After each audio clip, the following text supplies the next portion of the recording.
Hello everyone, I just want to flex my ampalaya. Let's harvest.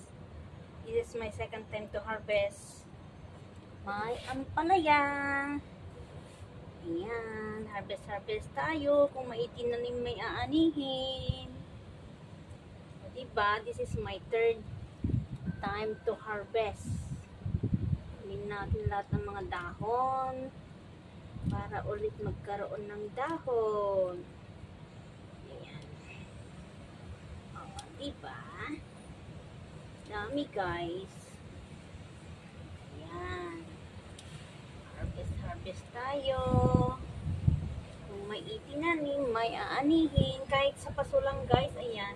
Kahit wala ako sa Pilipinas, wala akong lupain dito. Ayan, sa pamamagitan lang ng paso guys, ayan, nagkakaroon ako ng dahon ng ampalaya. Kaya magtanim-tanim na rin kayo. Ayan. Harvest tayo ng ampalaya. Ayan. O, diba? Madami-dami guys. Oh! Dami guys, dami. Thank you for watching. Kung may tinanim, may aanihin.